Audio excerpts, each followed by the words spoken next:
ঈদ মোবারক। নিশ্চয়ই ঈদের এই সময় খুব ভালো সময় কাটছে আপনাদের, যে যেখানে আছেন প্রিয়জনের সঙ্গে ঈদ করছেন। সবাইকে স্বাগত জানাচ্ছি CSRM নিবেদিত ঈদের বিশেষ জনতন্ত্র গণতন্ত্র অনুষ্ঠান। আপনাদের সঙ্গে আছেন প্লাবন রহমান। আজকে একটু ভিন্নধর্মী ঈদ আয়োজন আমাদের জনতন্ত্র গণতন্ত্র অনুষ্ঠান, একটু ভিন্ন রকম, একটু অন্যরকম। এরকম শো হয়তো আমার করার সুযোগ হয়নি, একই সঙ্গে নিশ্চয়ই আপনাদেরও দেখার সুযোগ হয়নি, যেখানে বিএনপি আওয়ামী লীগ আসলে একটি দল। আপনাদের সবাইকে স্বাগত জানাচ্ছি। একই সঙ্গে আমাদের যে চারজন অতিথি আছে তাদের সঙ্গে পরিচয় করে দিই। আমরা দুটি দলে ভাগ করেছি, যে এই দুটি দলে আসলে বিএনপি আওয়ামী লীগের একজন করে প্রতিনিধি আছেন, একটি দলে তারা পরিণত হয়েছেন। আমার ডান পাশে আছে লাল দল, পরিচয় করে দিই তাদের সঙ্গে। আছেন অজয় কর খোকন, সাবেক সাধারণ সম্পাদক বাংলাদেশ আওয়ামী লীগ। তার পাশে আছেন নীলুফার চৌধুরী মণি, সাবেক সংসদ সদস্য বিএনপি। দুজন মিলে লাল দল। আপনাদের স্বাগত জানাচ্ছি বিশেষ জনতন্ত্র গণতন্ত্র অনুষ্ঠানে। আমার বাঁদিকে আছেন সবুজ দল, পরিচয় করে দিই তাদের সঙ্গে। আছেন শেখ রবিউল আলম, সদস্য কেন্দ্রীয় নির্বাহী কমিটি বিএনপি। তার সঙ্গে তার দলে আছেন অ্যাডভোকেট নূরজাহান বেগম, সাবেক সংসদ সদস্য আওয়ামী লীগ। আপনাদের দুজনকে স্বাগত জানাচ্ছি আমাদের আজকের এই বিশেষ আয়োজনে। আমাদের দর্শক, আপনাদেরকে জানিয়ে রাখি, আমাদের আজকের আয়োজনের আলোচনার বিষয় হচ্ছে একটু জটিল কঠিন মনে হতে পারে, একই সঙ্গে ইন্টারেস্টিং বিষয়। সেটি হচ্ছে যে পদস্থরা পদে পদে অপদস্থ। এই বিষয় নিয়ে মূলত আমরা কথা বলতে চাই এই চারজন অতিথির সঙ্গে। শুরু করতে চাই লাল দল দিয়ে। অজয় খোকন, শুরুতে একটু জানতে চাই, আসলে পদস্থরা কি আসলেই অপদস্থ হয় কিনা? মানে আপনার রাজনৈতিক জীবন, একই সঙ্গে জনগণকেও দেখছেন, এই জায়গায় একটু আপনার মতামত জানতে চাই। আপনাকে প্রথমেই পবিত্র ঈদুল ফিতরের শুভেচ্ছা। আজকের এই ঈদের আনন্দঘন পরিবেশে একটি ভিন্নধর্মী আয়োজন, এটা আমি মনে করি। আমার এই জীবনে যত টক শোতে গিয়েছি এরকম আমি দেখিনি। বিশেষত যারা আমরা চারজন এখানে আছি তাদের মধ্যে আমরা ভিন্ন মতাদর্শের সত্ত্বেও আপনি একটা দলে পরিণত করেছেন। আমার অত্যন্ত কাছের মানুষ মনে হয়, পাশাপাশি বসানো গেছে। হ্যাঁ, আমরা একসাথে ছিলাম ঢাকা বিশ্ববিদ্যালয়ে, আমরা এক হয়েছি, একাকার হয়েছি, এবং এই আনন্দটা ভাগাভাগি করব ঈদের মধ্যে, এটা আমরা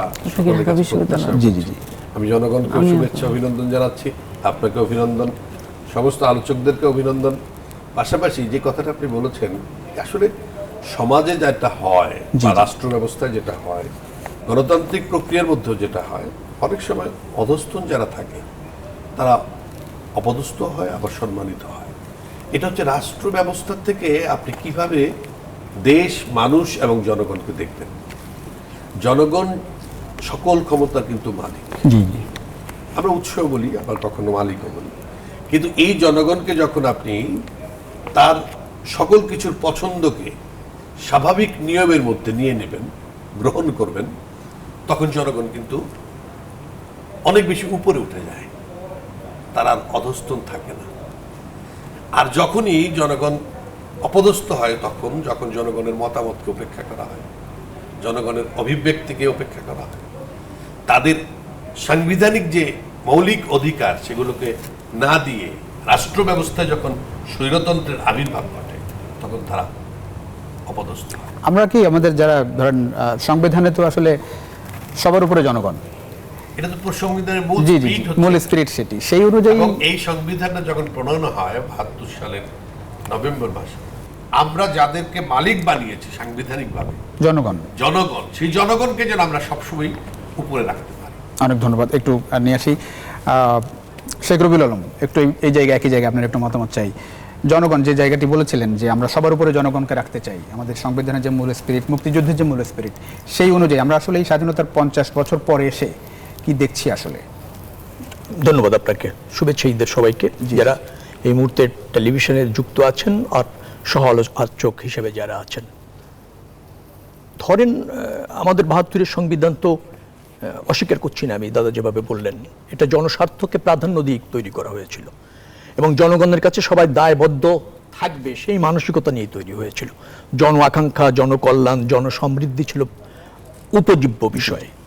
কিন্তু এটা ঠিক যে স্বাধীনতার ৫৩ বছর পরও জনগণকে সবার ঊর্ধ্বে আমরা রাখতে পারছি। এখন জনগণ কখন সবার ঊর্ধ্বে থাকে?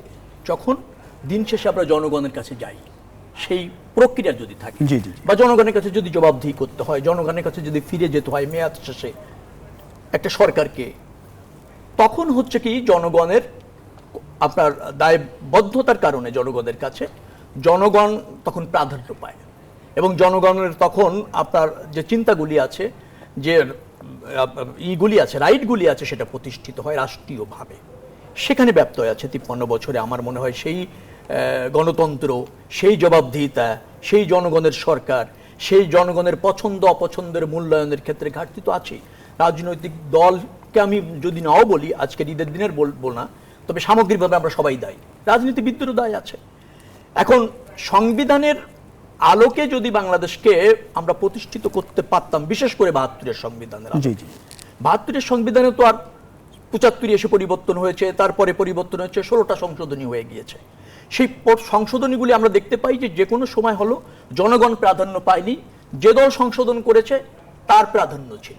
যে সরকারের আমলে সংশোধন হয়েছে সেই সরকারের জনগণ একরকম মানে অবহেলিত, বঞ্চিত, সেই জায়গাটা বিভিন্ন সময় গুরুত্ব পেয়েছে। কিন্তু সার্বিকভাবে আপনি বলছেন যে এখনো আমাদের যে কাঙ্ক্ষিত মর্যাদা প্রাপ্তি জনগণকে দেওয়ার কথা, সেই জায়গায় আমরা এখন আসলে রাষ্ট্র যেতে পারিনি।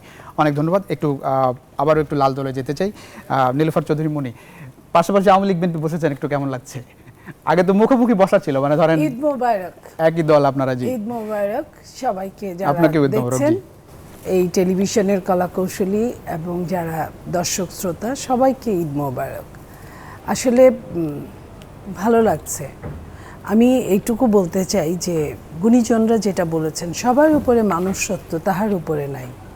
সেই হিসেবে যদি আমি দৃষ্টি দেই, আজকে ঈদের দিন, এখানে কোনো দলমত থাকার কথা না। এখানে আমি অজয়কর খোকন ভাই, দাদা, খুব অনেক অনেক বছর আগে থেকে আমরা পরিচিত এবং একটা সম্মানের সাথে পরিচিত। আমরা যে যাই করি না কেন, অজয়কর খোকন ছাত্রলীগের সেক্রেটারি, সাধারণ সম্পাদক, এই কথার উপর একটা সম্মানটা সবসময়ের জন্য ছিল। এবং আমি আর দাদা পাশাপাশি হলে ছিলাম। জি জি। তো এই যে সম্পর্কটা, তখন একটা সম্পর্ক ছিল, যে সম্পর্কটাকে এখন খুঁজে পাওয়া যায় না। যে বা যারাই রাজনীতি করুক, প্রত্যেকের অধিকার আছে রাজনীতি করার বা কথা বলার। কাদের জন্য? জনগণের জন্য। আমরা যারা এমপি মন্ত্রী হই, তাদেরকে কিন্তু বলা হয় জনপ্রতিনিধি, কিংবা মেয়র, চেয়ারম্যান, কাউন্সিলর, এরা কিন্তু সবাই জনপ্রতিনিধি। সেই জনপ্রতিনিধিরা এখন পাল্টে গিয়ে জনগণ জনপ্রতিনিধির মতো আচরণ করে, আর জনপ্রতিনিধিরা মালিকের মতো আচরণ। একটা প্রশ্ন করি, সেটা হচ্ছে ধরেন আমাদের যে টপিক আজকে পদস্থ অপদস্থ, আপনি তো বিভিন্ন সময় বিভিন্ন পদে একজন সম্মানজনক নাগরিক, কোনো সময় অপদস্থ হয়েছেন, মানে এই জায়গাটাই? হ্যাঁ, অনেক অনেক অনেক জায়গায় অনেক জায়গায় অপদস্থ। ওই কথাগুলোই আমি বলতে আসছিলাম, যে আমরা কেউই কোনো জায়গায়, আমাদের জায়গাটায় আমরা কেউই খুশি না। কারণ আমাকে দেখা গেছে যে আমি যে জায়গায় পদস্থ, আমার চেয়ে এমন একজনকে আমার চেয়ে পদস্থ করেছে যে আমি তখন মনে হয় এই পদস্থটা না হলেই ভালো হতো হয়তোবা। আমরা যারা গভর্নমেন্ট সার্ভিস করে তাদেরকে কিন্তু গভর্নমেন্ট সার্ভেন্ট বলা হয়। সার্ভেন্টরা কি আচরণ করে? মালিকের আচরণ করে। তাদেরকে জনগণকে বলতে বাধ্য করায় যে তুমি স্যার ডাকো, এটা কিন্তু ডাকার নিয়ম নাই। মানে স্যারটা একেবারেই পরিষ্কার। হ্যাঁ, আমি এই জায়গাটায় কথা বলতে পেরে আমার খুব ভালো লাগছে। জি জি জি জি, অনেক ধন্যবাদ।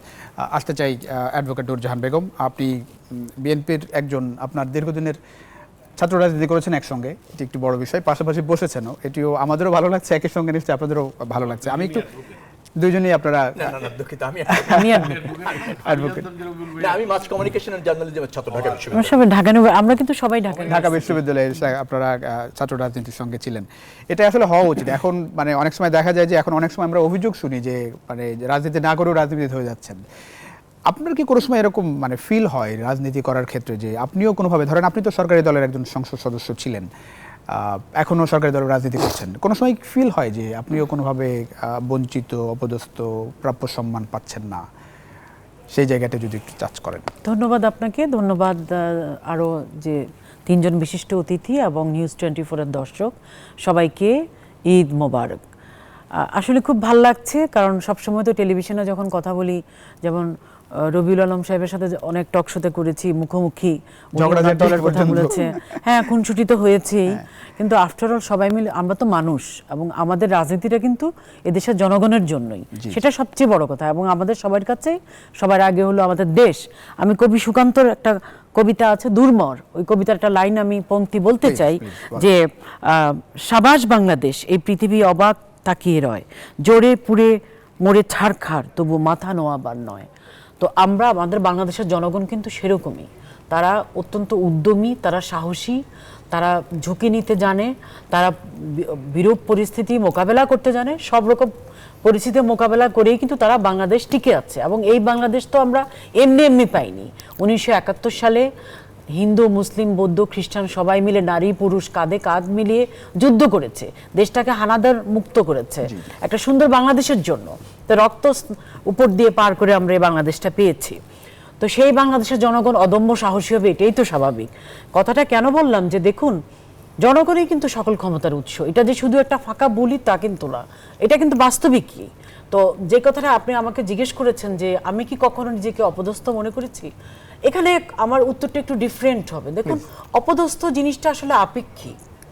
এমন আমি ধরেন উদাহরণ দিয়ে বলতে চাচ্ছি, আমি একজনকে একটা কথা বললাম, আমার সামনে একজন লোক দাঁড়িয়ে আছে বা বসে, তাকে আমি একটা কথা উল্লেখ করলাম বা তাকে একটা সম্বোধন করলাম, এই সম্বোধনটা তার দৃষ্টিতে তার কাছে মনে হতে পারে অপদস্থমূলক, আমার কাছে মনে হতে পারে এটা স্বাভাবিক।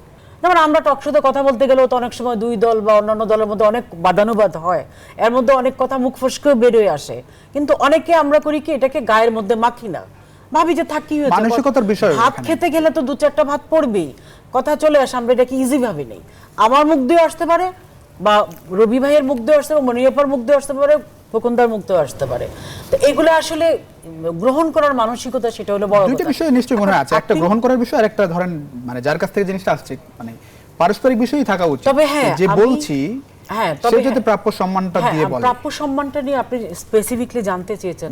দেখুন, আমি মনে করি যে হ্যাঁ, আমি আমার প্রাপ্য সম্মান আমি দুভাবে বলতে চাই ব্যাপারটা। আমি ধরেন, আমি যদি মনে করি আমি প্রাপ্য সম্মান পেয়েছি, ঠিক আছে, আমি পেয়েছি, আমি এতে সন্তুষ্ট, সেটা একরকম। আরেকটা আছে, আমি যদি মনে করি যে আমার থেকে যারা এত সম্মান পাওয়ার যোগ্য না, তারা আমার থেকে অনেক বেশি পেয়ে গিয়েছে, সেখানে আবার আমার একটা হাহাকার আছে। আজকে মনিয়াপ্পা যে কথাগুলো বললো যে ওই যে সবাই সবাইকে কে কাকে স্যার বলে ডাকে না, এটা তো একটা মহামারীর মতো আমাদের সমাজে দেখা দিয়েছে। স্যার মানে জনাব, প্রত্যেকে সম্মান করবে। একটা কৃষক, সে ফসল ফলায়, সে কৃষক যদি ফসল ফলানো বন্ধ করে দেয়, তাহলে আমরা খাবো কোত্থেকে? কিন্তু আমরা মর্যাদা দেই কাদেরকে? ম্যাজিস্ট্রেটদেরকে, এমপি মন্ত্রীদেরকে। আর এই কৃষক যদি চাষি না করে, আমার অন্ন যোগাবে কে? অতএব সে তো আমার কাছে স্যার। আপনার কথার সর্বশেষ উত্তরটা দেই যে তারপরে আমি মনে করি যে সবকিছু তো উপরওয়ালা নির্ধারিত, তাই না? আমরা আমাদের চেষ্টাটা করে যাব, নিশ্চয়ই যদি কপালে সম্মান লেখা থাকে পাবো। জি, অনেক ধন্যবাদ। একটা ছোট বিরতি নিয়ে আমরা নিশ্চয়ই আবারও আলোচনায় ফিরবো। দর্শক, ছোট্ট একটা বিরতির সময় হয়েছে। সিএসআরএম নিবেদিত বিশেষ জনতন্ত্র গণতন্ত্র অনুষ্ঠানে ফিরছি কিছুক্ষণের মধ্যেই, আশা করি আপনাদের সঙ্গে পাচ্ছি বিরতির পর। দর্শক, আবারও স্বাগত জানাচ্ছি সিএসআরএম নিবেদিত বিশেষ জনতন্ত্র গণতন্ত্র অনুষ্ঠান। আপনাদের সঙ্গে আছেন প্লাবন রহমান। আমাদের সঙ্গে দুটি দল আছেন, লাল দল, সবুজ দল, দুই দলে একজন করে আওয়ামী লীগ বিএনপির প্রতিনিধি আছেন। আমরা কথা বলছিলাম পদস্থরা পদে পদে অপদস্থ এই বিষয় নিয়ে। আবার একটু আসতে চাই অজয় কখন আপনার কাছে একটু জানতে চাই, সেটি হচ্ছে ধরেন এই টকশোটাই মানে ঈদের টকশো আমরা একটু এরকমভাবে আলোচনা করছি, যখন আপনারা মুখোমুখি বসেন তখন কি ভিতর থেকে এই ঝগড়া, একটু বিদ্বেষ, সেই বিষয়গুলো আসে? বা আমরা যখন ধরেন এই যে আওয়ামী লীগ বিএনপি এক টেবিলে বসার কথা বলি, তখনই যখন বিষয়টা খুব মুখোমুখি অবস্থান চলে আসে, এই জায়গাটা একটু জানতে চাই। আসলে বিষয়টা কিন্তু এরকম না। আমরা যখন প্রিপারেশন নিয়ে আসি বা প্রিপারেশন ছাড়াও যদি আসি, আমরা এসে প্রথমে টপিকসটা চিন্তা করি, তারপরে আমার দলের যে স্ট্যান্ড সেটাকে নিয়ে কথা বলি। এর মধ্যে মাঝে মধ্যে যেটা হয়, আমি দেখে খুব লজ্জিত হই। টকশোটা কিন্তু এখানে মুক্ত আলোচনা। জনগণকে আমি বলবো, আমার কথা যদি ভালো লাগে তারা গ্রহণ করবে, যদি ভালো না লাগে তারা গ্রহণ করবে না। কিন্তু পাবলিকের কাছে যখন আমরা ছোট হয়ে যাই, তখনই যখন আমি আর মনিয়াপ্পা আজকে তো লাল হয়ে গেছি, জি একদল, জি জি, ওনারা নীল হয়ে গেছে, একাকার একদল। আজকে তারা এটা নেই, ড্রেসও মানে কোইন্সিডেন্টলি ম্যাচ করে গেছে। কিন্তু একটা জিনিস সত্য, সেটা কি জানেন, টকশোতে অনাকাঙ্ক্ষিত কিছু কিছু জিনিস হয়। যেমন একজন কথা বলছে, আরেকজন এটাকে কথা ক্রস করছে। এটা আসলে আমি দর্শক হিসাবে বলছি, এখন আমি জি জি জি টকশোর একজন হিসাবে না, অংশগ্রহণকারী হিসাবে। তখন হয় কি, আমরা যারা শুনে মানুষ বলে কি যে একজন বলছে আরেকজন কেন বলে, আবার হয় কি অনেক সময় মার মুখো হয়। না, ইচ্ছা করে জমাইতে চাই নাকি? না না না না, এটা বিষয়টা কি এখন সেন্টিমেন্ট এরকম হয়ে গেছে যে ঝগড়াঝাটি না হলে টকশো জমে না? অনেকের মধ্যে মনস্তাত্ত্বিক এরকম, আমি যদি এখানে পারফর্ম করি আমার দলের পক্ষে, এসে মনে করে তাহলে আমি এখানে মার্কস পাবো, আমি বললাম, আমার সবাই বলবে যে না, আজকে ধরছিল আওয়ামী লীগকে বিএনপি হেভি পারফর্ম করছে। আসলে কিন্তু তা না।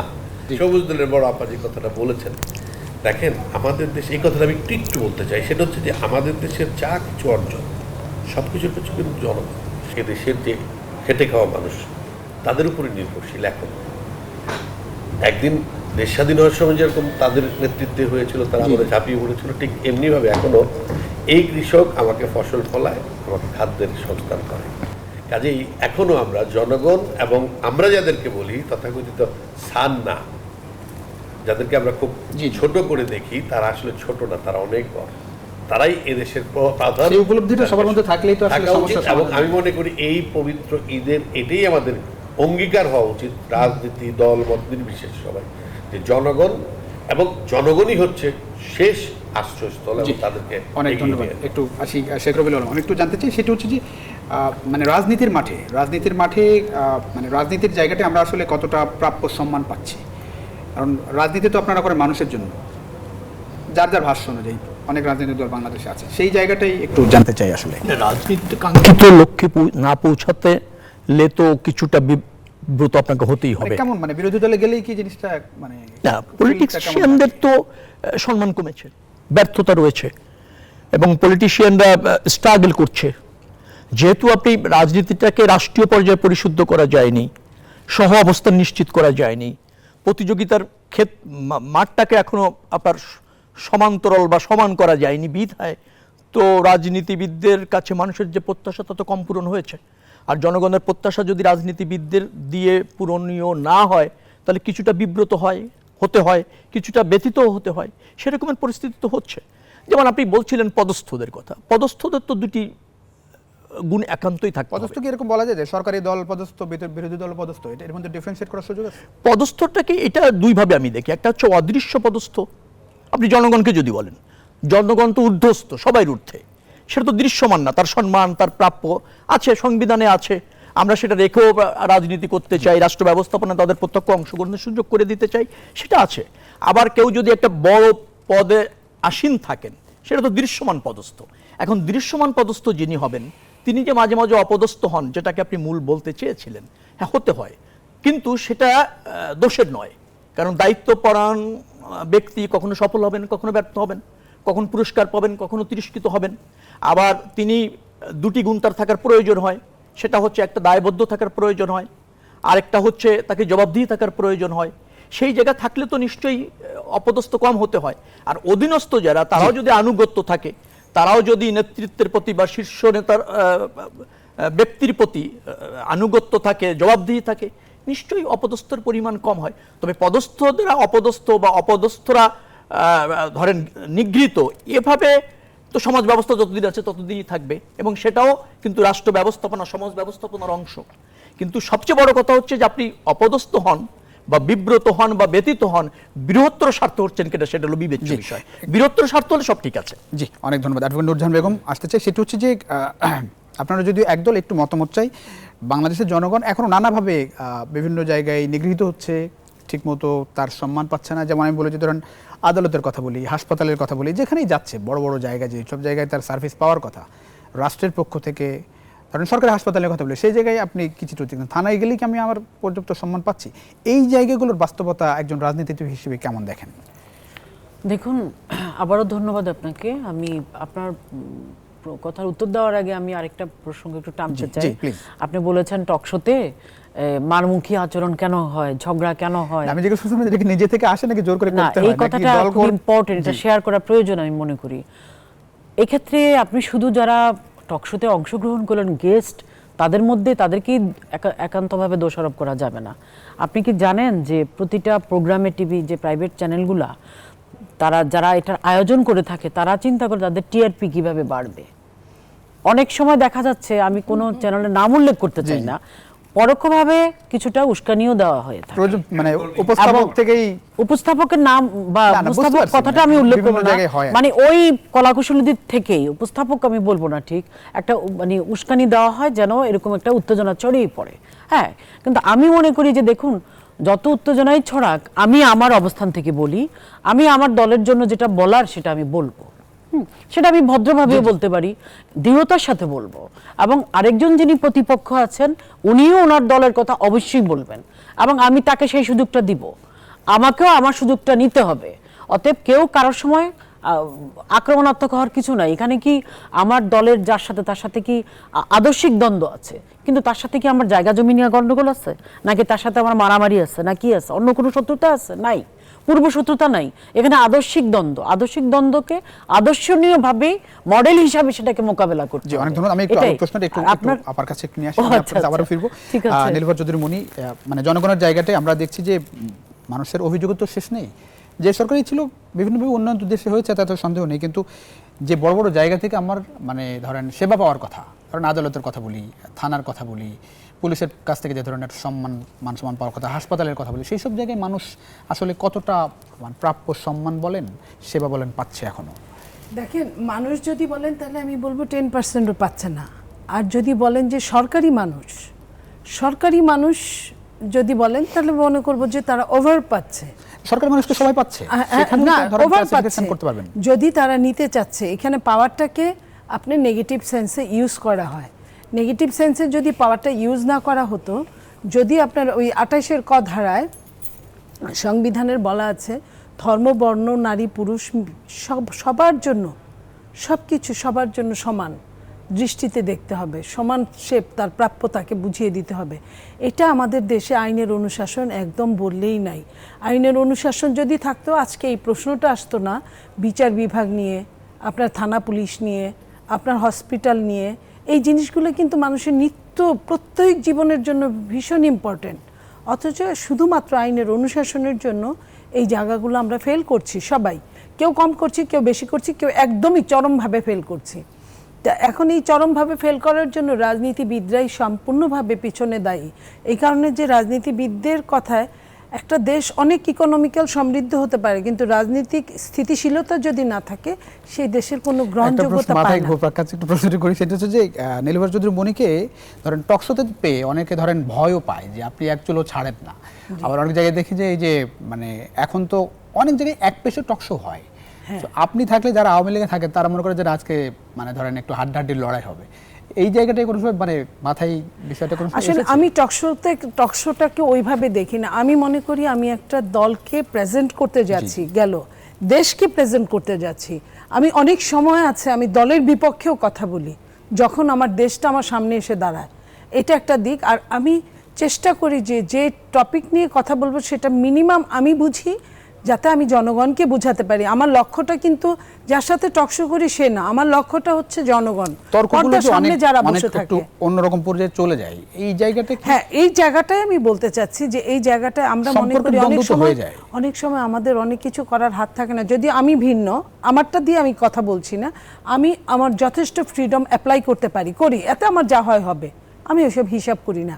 কিন্তু ম্যাক্সিমামই এসে এই কথাটা আমি বলতে শুনেছি যে এটা আমি না বললে আমার চাকরি থাকতো না। এই যে পেছনের যে পর্দার অন্তরালের যে পরিচালকটা, সেই পরিচালকের উপর অনেক কিছু ডিপেন্ড করে। আমাদের মতো যারা মিডিল ক্লাসের পলিটিশিয়ান, মিডিল ক্লাসের বা আরও নিচের ক্লাসের, তাদের এবং তাদের উপরে ওঠা সিঁড়ির জন্য হলেও অনেকেই ঝগড়া করে, মারামারি করে। মানে অনেক এই সিঁড়ির সময় জন্য যে হয় কি যে আমি ধরেন- দৃষ্টিতে পড়বো, সে কিন্তু তার অপোজিশনের দৃষ্টিতে পড়তে চায় না, জনগণের দৃষ্টিতেও পড়তে চায় না, সে পড়তে চায় তার লিডারদের দৃষ্টিতে যে আমি একদম এক চুল তো ছাড়িনি, যা ইচ্ছা তাই বলে এসেছি। বাট এটা টকশো হতে পারে না। এটা কি এরকম। ধরেন ওই যে পদ পদবি যেটি বলছিলেন যে এবং সৈন্য তার কিন্তু পদ পদবি বাড়ে, তাতে ওই জায়গাটায় অজয়কর খোকনদের পদ পদবি বাড়ার কথা আমি বলছি না, বাড়বেও জি, না। জি। কারণ মিনিমাম যদি পার্সোনালিটি জি, থাকে একটা বিরতি নিয়ে তাহলে আবার টকশোতে ফিরবো। আপনার জি, জি, ওইটা জি, হবে না। বুঝতে পারছি।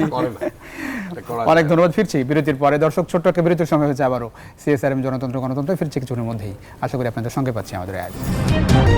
দর্শক, আবারও স্বাগত জানাচ্ছি সিএসআরএম ঈদের বিশেষ জনতন্ত্র গণতন্ত্র অনুষ্ঠান। আপনাদের সঙ্গে আছেন প্লাবন রহমান। আমাদের সঙ্গে দুটি দল আছে, দুটি দলই আওয়ামী লীগ বিএনপি একসঙ্গে মিলেমিশে একাকার। আমার ডান পাশে আছেন লাল দল, এখানেও একজন আওয়ামী লীগ একজন বিএনপির প্রতিনিধিত্ব করছেন। আমার বাঁদিকে আছেন সবুজ দল, সেখানেও একজন আওয়ামী লীগ একজন বিএনপি প্রতিনিধিত্ব করছেন।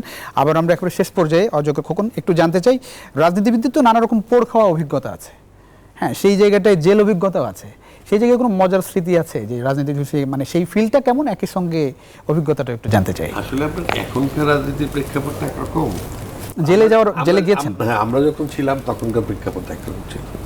আমরা যখন ছাত্র রাজনীতি করি তখন একটা স্বৈরাচারী সরকার ছিল, যাকে আমরা বলতাম এরশাদ সরকার। তো সেই আন্দোলনটা মনীয় করেছে আমার ভাই করেছে, আমার বোন, চারজনই ওই আমরা আন্দোলনে সবাই ছিলেন। করেছি। তখন আমাদের মধ্যে একটা স্পিরিট ছিল। এরশাদ যখন ঢাকা বিশ্ববিদ্যালয় থেকে যেদিন এরশাদের পতন রচনা হয়, সেই সময় আমরা দেখেছি একটা উত্তাল, এবং আমরা কখনোই মৃত্যু ভয়, গুলির ভয়, জেলের ভয় করতাম না। জেলে গেলেন কিভাবে ওই সময়? প্রথম জেলে যাই আমি, এটা খুব একটা মারাত্মক ব্যাপার ছিল। আসলে আবেগটা কিরকম ছিল, এরশাদ আমার কিশোরগঞ্জে গেছে, কিশোরগঞ্জ স্টেডিয়ামে, তখন আমি জেলা ছাত্রলীগের সেক্রেটারি। আমাদের দাবি ছিল যে ওই মঞ্চ থেকে ঘোষণা হবে, এরশাদ ঘোষণা করবে গুরুদয়াল সরকারি কলেজকে অনার্স এবং মাস্টার্স। তো এরশাদ আর ঘোষণা করছে না। আমরা হাজার খানেক ছেলে মিছিল নিয়ে ওই মিটিংয়ের ভিতরে ঢুকে গেছি। ঢুকে গিয়ে আমাদের কাছে ছিল প্লাস দিয়ে আমরা তার কেটে দিয়েছি। এরশাদের বক্তৃতা দিচ্ছে, কিছু বোঝা যাচ্ছে না। আর 1000 ছেলে দেখে 1 লাখ লোক পালিয়ে গেছে। পালিয়ে যাওয়ার পরে এরশাদ বলছে কি হয়েছে, কি হয়েছে, তা সে আর বুঝতেছে না। আমরা তো বীর দর্পে মিছিল করে যাচ্ছি, এরশাদের গাড়ির সামনে পড়ে গেছি। হোসেন মোহাম্মদ এরশাদের গাড়ি যাচ্ছে, আমরা যাচ্ছি, এরশাদের 2 গালে জুতা মারো তালে তালে আমরা স্লোগান দিচ্ছি। এর মধ্যে উনি আমাদের পাশ দিয়ে চলে গেলেন। যাওয়ার পর আমরা বীর দর্পে সবাই খুব ভালো লাগলো যে উচ্ছ্বসিত, সামনে বলতে আমরা পারছি। অনেক কিছু করে ফেলছি। সন্ধ্যার থেকে শুরু হলো কম্বিং অপারেশন।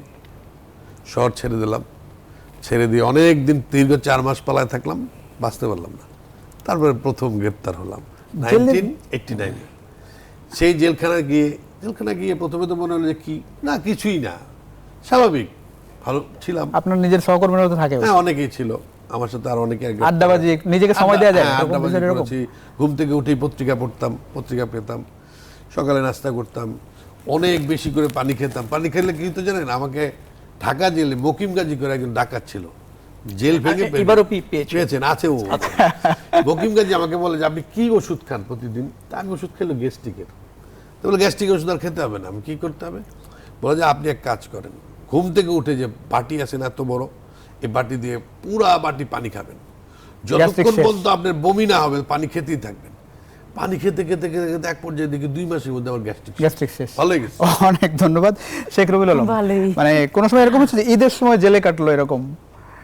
আমার এই- ঈদুল আজহা সর্বশেষ- গত ঈদুল আজহা সর্বশেষ ঈদ। আমারও ঈদ কেটেছে, ঈদ কেটেছে জেলে। কেটেছে। ঈদে খাবার দাবার দেয়। তো আরো বলবেন? ঈদের নামাজ পড়া নিয়ে আমি একটু বলি। ঈদের নামাজ আমাদের ওই করিডোরটাতে পড়তে হবে। জি জি। আমি কাশিমপুর পার্ট 2 মানে জেল 2 নম্বর পার্টের, ওটাকে 60 সেল বলে, সেখানে 4 তলায় ছিলাম।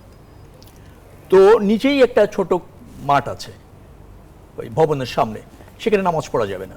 তো সেটা নিয়ে আগের দিন থেকে জেল কর্তৃপক্ষ যারা আছেন তাদের কাছে অনুমতি চাওয়া হলো যে আমরা নিচে যারা আছি সেখানে নামাজটা পড়বো। তারা কোনোভাবে অ্যালাউ করতে চান না। তারপর 4 ফিটের একটা লবি আছে, তার মধ্যে নামাজ পড়তে হবে। এখন জেল কর্তৃপক্ষ আবার ওই নামাজের ইমামতি কে করবে তা ঠিক করে দিয়েছে। এখন যাকে ইমাম ঠিক করেছেন তার অধীনে ওইখানকার যারা বন্দী আছে কেউ নামাজ পড়বে না, সকালবেলা আরেক উঠতে। পরবর্তীতে এই যে মাদানী সাহেব আছে, তারপরে ইমাম হলো কে? নামাজ পড়লেন মাদানী সাহেব, এই যে রফিকুল ইসলাম মাদানী, ওই যে ছোট আচ্ছা আচ্ছা আচ্ছা, কয়েকদিন আগে সে তো বেরিয়ে জেলে, জি। হ্যাঁ, ও তারা হচ্ছে ওই মানে যে জেল থেকে কিশোরগঞ্জে কিছুদিন আগে বেরিয়েছে, নেত্রকোনা। বেরিয়ে আবার মনে হয় 1 সপ্তাহ পর সে বিয়েও করেছে। আমি হ্যাঁ, আচ্ছা, বিয়ে করেছে। শিশু বক্তা। শিশু বক্তা, জি জি জি। তো তাকে আমরা সিলেক্ট করলাম যে সে নামাজ পড়াবে। কিন্তু জেল কর্তৃপক্ষ সেখানেও অনড়, কারণ জেল কর্তৃপক্ষ ওই যে খুতবার সময় বা নামাজের আগে একটু বয়ান হবে, সেটা আবার যাতে না হয়ে সরকার যায়, বিরোধী কিছু সরকার না বলে। বিরোধী কিছু না হয়ে যায়, মানে আতঙ্ক তৈরি না হয়ে যায়। ঈদের দিনে কি মানে ধরেন আত্মীয় স্বজন তো আসার সুযোগ নিশ্চয়ই আছে, কিন্তু জেলের ভিতরে যারা থাকেন তাদের মধ্যে দিনটা কেমন কাটে? বা আসলে জেলের মধ্যে ঈদ উপভোগ করার মতো না, কারণ ওখানে এমনভাবে আপনি নিগৃহীত হতে হয়, এমনভাবে আইসোলেশন, এমনভাবে নিয়ন্ত্রিত, এটা একটা কঠিন সময়।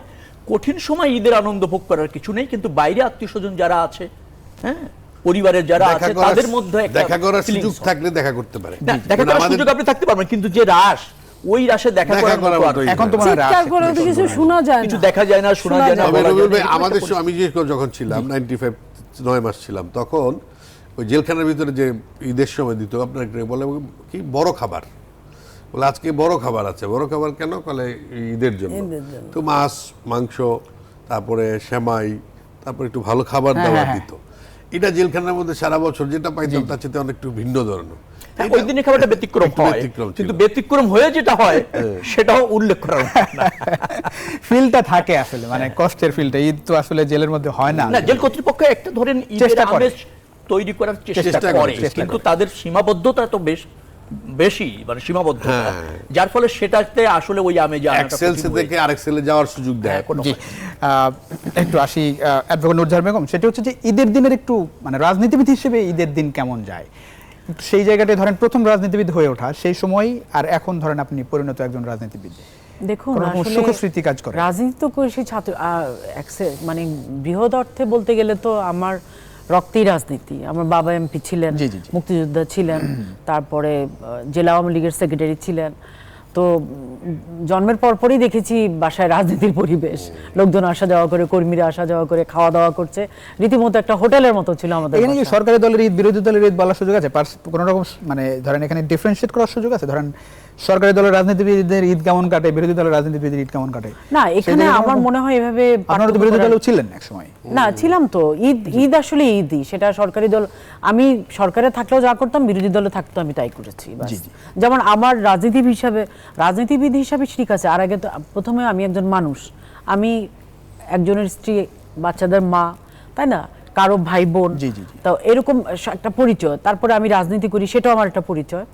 তো ঈদ কেমন কেটেছে সেটা প্রথমে বলবো যে আমি আমার এলাকার যারা কর্মী তাদের খোঁজ খবর নিয়েছি, তাদেরকে ঈদের শুভেচ্ছা পাঠিয়েছি, তাদেরকে ঈদের বস্ত্র বা গিফট করেছি। ডিজিটাল সালামি। হ্যাঁ, ডিজিটাল ডিজিটাল সালামিও সালামি। আছে, ম্যানুয়ালও হয়েছে, ডিজিটালও হয়েছে। হয়। তো এখন সেভাবে ভালো এখন কেটেছে। কেমন? আর এখন এই যে রাজনীতিবিদ ধরেন মানুষের প্রত্যাশা তো বেড়েছে, তাই না?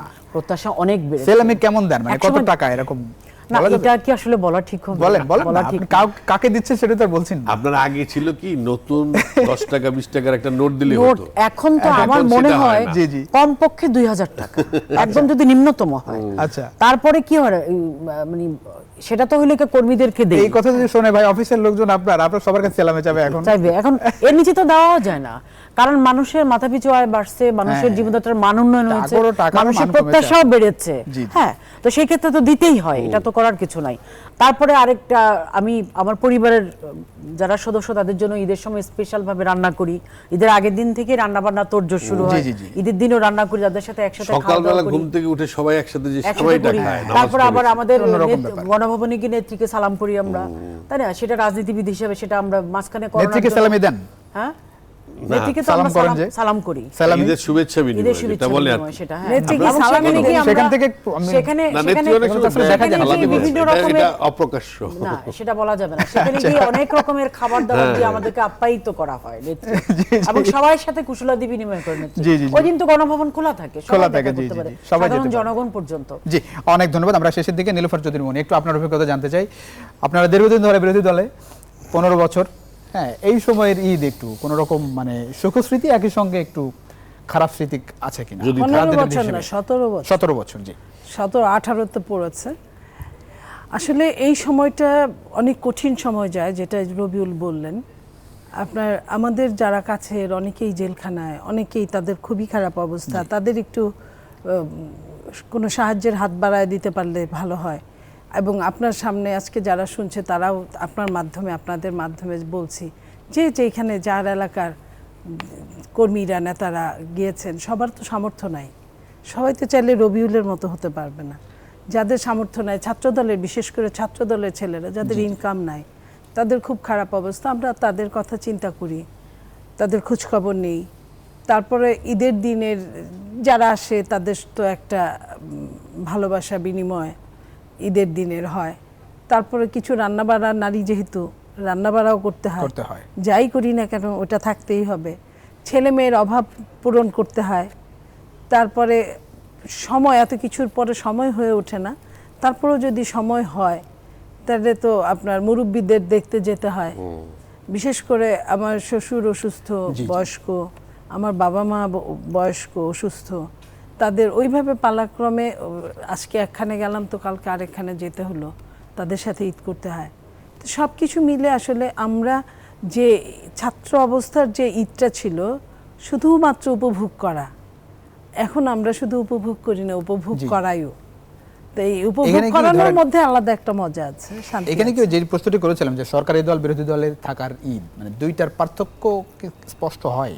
হ্যাঁ, সরকারি দলের অনেক কিছুই তো সরকারি, রাজনীতিবিদ হিসেবে। আমরা যারা এখানে রাজনীতি করি প্রত্যেকেই কিন্তু তাদের সর্বোচ্চ নেতা নেত্রীর খুব কাছের, তো সেই হিসেবে তাদের সাথে আমরা দেখা করি।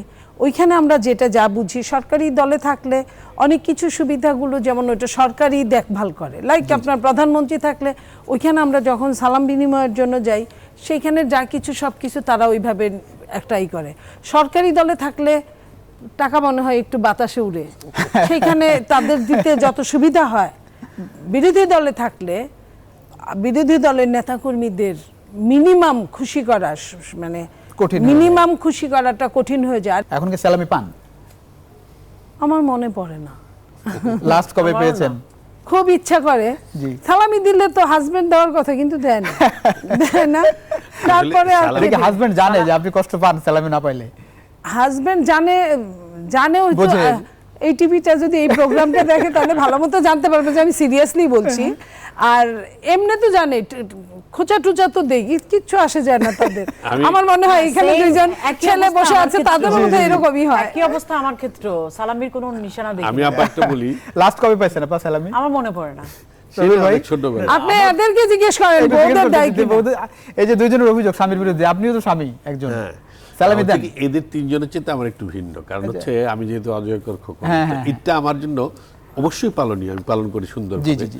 আমি আমার জন্মের আপনি পর দুর্গাপূজায় থেকে- যান, না, সমস্যা আমি নাই। পূজায়ও যাই, আবার ঈদটাও করি সার্বজনীন। আমি মনে করি উৎসব সবার, না, না, অবশ্যই, ধর্ম এদেশে যার তো- যার। জি। তো এই ঈদ উৎসবটাকে আমি পালন করি। পালন করতে গিয়ে আমি যেটা দেখি, আগে যেটা দেখতাম ছোটবেলায় আর এখনকার পার্থক্য আছে, এই পার্থক্যটা আমি দেখি। আগে ছোটবেলায় বলতাম না, নতুন কচকচে একটা 10 টাকা বা 20 টাকার নোট দিলে আমরা খুব খুশি। এখন সেই অবস্থাটা নাই, এখনকার প্রেক্ষাপটটা একটু ভিন্ন। আর দ্বিতীয় কথা হচ্ছে কি, আগে আমরা সবাই পাঞ্জাবি পায়জামা পরে নতুন কাপড়টা এক জায়গায় রেখে দিতাম, জি, এটা জি। ঈদের দিন পরবো, কাউরে দেখানো যাবে না, সেটা পরে সবাই বন্ধু বান্ধব সবার বাড়িতে যেতাম। ওই মজাটা আসলে অন্যরকম ওটা মজা, একটা ওটা আসলে অন্যরকম ফিরে আসার না, feelings। ফিরে আসার না। সালামি জিনিসটাই তো নাই। সালাম কি করা হয় এখন? না। এখন দেখা যাচ্ছে যে দিয়ে দিচ্ছে, এই নাও তোমাদের সালামি নাও, কিন্তু সালামের ব্যাপারটা কিন্তু নাই আর এখন। সালাম করা মানেই সালামি দিতে হবে, বিষয়টা এরকম আর কি। কিন্তু সালামি তো করা হয় না, এর আগে সালামি রেডি থাকে। সালামের আগে সালামি রেডি। না, আগে রবি ভাই, ছেলে একটা যে বিষয়- বিয়ে সালাম করতো তারপরে ঈদিটা হ্যাঁ দিত। হ্যাঁ, এখন নাই সেটা। সালামি দেন? হ্যাঁ সালামি দেই। বউকে কিন্তু দেন? ঘটনা- বউকে না, সালামি দেন? শপিং এর টাকা দিতে দিতাম তো। এই যে সবার সালামি আর shopping এক জিনিস না। এই অ্যামাউন্ট জোগাড় করতেই তো আপনি ক্লান্ত। shopping এর কোমর টাকা। ফাঁক হয়ে গেল। প্রথমত। দ্বিতীয়ত হচ্ছে যে আগে যে ঈদের দিন সালামি, সেই সালামি এখন এক সপ্তাহ আগের থেকেই নেতা কর্মীদের শুরু হয়ে দিতে যায়। হয়। হ্যাঁ, হ্যাঁ, আর ঈদের দিনটা কাটে হচ্ছে পরিবারকে যতটা আপনি সময় দিতে পারেন। বিরোধী দলে দেওয়া থাকলে যায় কি না? সালামি দিতে কষ্ট হয় নাকি এই জায়গাটা একটু? বিরোধী দলের এখন এটা ম্যান টু ম্যান নির্ভর করে। না, পকেটে কারো টাকা থাকলে যদি- কষ্ট হবে কারো না। টাকা জি, জি, যদি জি। বিশেষভাবে আপা যেটা উপার্জনের বলছিল উপর যে নির্ভর সরকারি করে, দলের করতে পারে। সরকারি দলের শব্দই উনি বলেছেন যে সরকারি দলে থাকলে টাকা মানে একটু বাতাসে ওড়ে। আমি না, আমি আপনাকে- তা বলছি এটা তো- না, এটা ব্যক্তির উপর নির্ভর করে। আপনি সরকারি কারণ দলে আমি আছেন। এখানে বলি রবিউল ভাই, এর সাথে জি, জি, জি। বরঞ্চ আমি বেশি এনজয় করতাম বিরোধী দলে যখন ছিলাম না তখন। আমি বলছি যে ধরেন ওই সালামি আপনার সরকারি দলে বিরোধী দলে থাকলে খুব পার্থক্য হবে তা না, এটা ম্যান টু ম্যান নির্ভর করে। কারো এটাই। যদি ধরেন অর্থের উৎসগুলি যদি অন্যভাবে হয় তাহলে হয়তো সরকারি দলে থাকলে অনেক কিছু করা যায়। আবার সরকারি দলে থাকলেই সবসময় অর্থের উৎস খারাপ হয় না। যাকে নিজে উপার্জন করে দিতে হয় তিনি মনে হয় যে সবসময়ের জন্য যে একই সৎ রকমেরই পথে করেন। দেয় সে সবসময় যায়। আর আমাদের ঈদের সময়টা নেতা কর্মীদের সাথেই কাটে। নামাজ পড়তে গেলে শত শত নেতা কর্মীরা এক হয়ে যায়, এনজয় জড়ো করেন হয়। তো রাজনীতিবিদ ওইভাবে হিসেবে, কাটে। পরিবারও ঈদের দিন আমাদের খুব ভালো করে এনজয় পায়। করেন, এইটা সেটাই আসল। নেতাকর্মীরা রবি- নেতাকর্মীদের কাছে তো না, সম্মানটা পান, যে রবি- বিষয়ে আমরা আলোচনাটা করছিলাম, নেতাকর্মীদের কাছে তো সম্মানটা, প্রাপ্য সম্মানটা না না, নিশ্চয়ই পান। নেতা কর্মীরা সেটি- অবশ্যই সম্মান করে তার নেতাদের। ঈদের দিন সেটি আরো বেশি আরো বেশি ঘনিষ্ঠতম আন্তরিকতা হয়, বাড়ে, যে আন্তরিকতা বাড়ে। ঘনিষ্ঠতা বাড়ে, সম্পর্ক হয়। তবে আগের চেয়ে ওই যে একটা কথা ওই বলে না, ফিলটা আগে আসলে। কি সুন্দর দিন কাটাইতাম, আহ, সেই গানের মতো। এখন যান্ত্রিক হয়েছে, এখন আগে প্রাণবন্ত যান্ত্রিক। ছিল। ঠিক তেমনি এখন আর আবেগ আমরা আশা করতে চাই সবার ঈদ এখন আসলে খুব দুইটা আনন্দ জিনিস। ঘন পরিবেশে একটা হলো কাটুক। অ্যাকচুয়াল লাইফ এবং আর একটা হলো ভার্চুয়াল লাইফ। ভার্চুয়াল লাইফ বেশি ইম্পর্টেন্ট। আমরা শেষ করছি, অনেক ধন্যবাদ অথবা দিচ্ছি manual আমাদের অথবা চারজনকে। digital। আপনারা একটু অন্যরকম আলোচনা হলো আজকে ঈদের দিনে। আমরা আশা করি যে এই সম্পর্ক বজায় থাকবে। আপনারা আমরা যদিও বিএনপি এক হয়ে গেছি। ধর্মীয় আদর্শে রাজনীতি করেন, আমরা আশা করি যে দেশের যত সমস্যা সংকট এক টেবিলে এরকম বসে আপনারা সমাধান শেষ করবেন। হয়ে যাক। দর্শক আপনাদের অসংখ্য ধন্যবাদ, নিশ্চয়ই আপনারা উপভোগ করেছেন আজকের এই আয়োজন। বিদায় নিচ্ছি আমি প্লাবন রহমান, নিশ্চয়ই দেখাবো অন্য কোনো সময়ে। সে পর্যন্ত ভালো থাকবেন, সুস্থ থাকবেন। আশা করি নিউজ 24 সঙ্গে থাকবেন। আবারও ঈদ মোবারক সবাই।